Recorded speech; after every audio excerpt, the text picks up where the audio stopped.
Yo, what's going on guys, Arekkz here and welcome back to another Division video. And in today's video, we're going to be talking about skills, talents and perks. But to manage your expectations, this isn't going to be me going over every single one in detail. Instead, I want to talk about what these three groups or pillars are and how they differ from one another.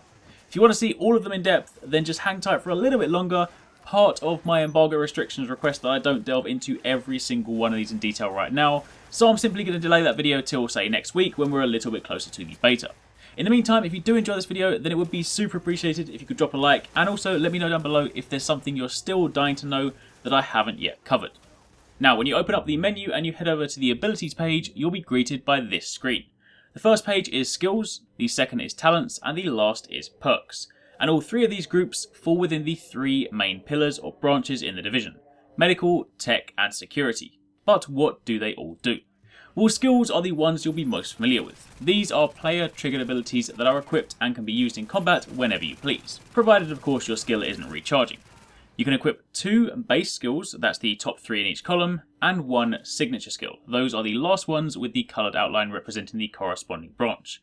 And what's more, the skills you equip can come from any of the 3 branches. So you could say, for example, go full medical, you could mix it up and go with 1 of each, or you could say take 2 of one and 1 of another. The choice is entirely up to you. All of these skills, as mentioned in the base of operations video, are unlocked by completing missions and upgrading wings in the respective branches back at base.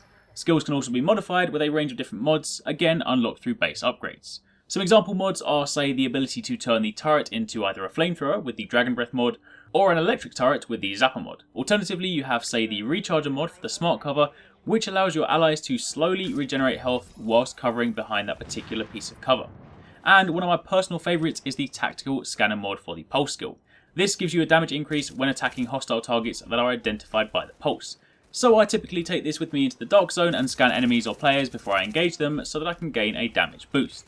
As you can see, there are a lot of options to choose from, but we're not going through all of them right now, so let's get back on topic. Skills are, as mentioned, player triggered actions. The skills you choose are assigned to whatever buttons you map them to. On Xbox One, that's LB, RB and LB plus RB for the signature skill, and you can then use them in combat as you see fit. You can also change skills as often as you like. There's no respec cost or penalty. It's just probably best you don't do it in combat because the game won't wait for you while you're in your menu, so you'll probably end up dead.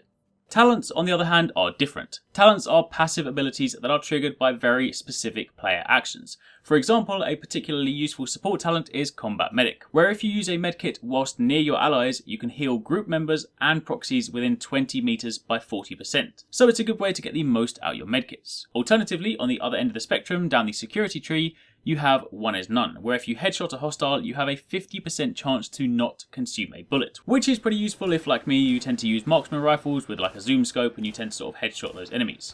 You even have talents that are triggered by movement, say the evasive action talent down the tech tree. This is triggered whilst performing a cover-to-cover move, which is where you jump from one piece of cover to the other, using the smart system as opposed to just walking there yourself. And if you do this, you gain 30% damage resistance, which is always handy if the move results you being out in the open.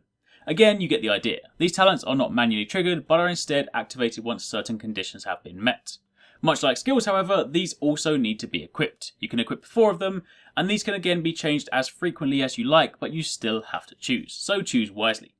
Finally, you have perks. These are also passive, and while they do come under the abilities section of the menu, I'd kind of call them more, say, options or sort of just things that exist in the background because they're not necessarily abilities like talents. These are more options that are unlocked. For example, the first one in the medical tree simply increases your medkit inventory by 1, and there's actually a second one of these further down the tree, so once you have them both, you can carry 5 medkits instead of just 3.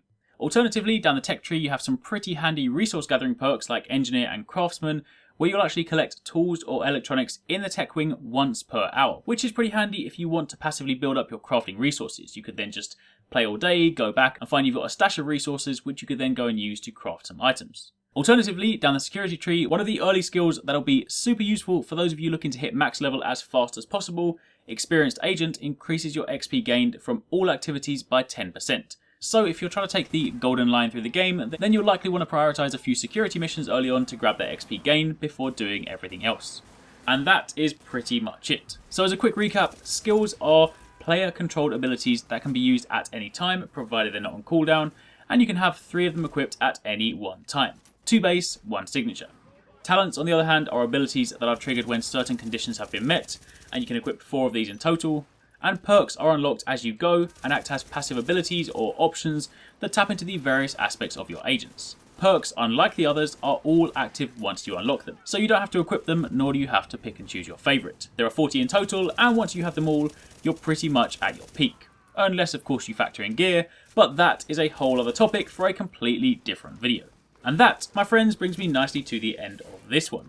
Hopefully you guys enjoyed it, and hopefully it answered any questions relating to this topic. Of course, if you do have any more questions, then drop them down below. But aside from that, thanks for watching. Make sure you tune in tomorrow for another Division video, and take it easy. Catch you next time. Peace out.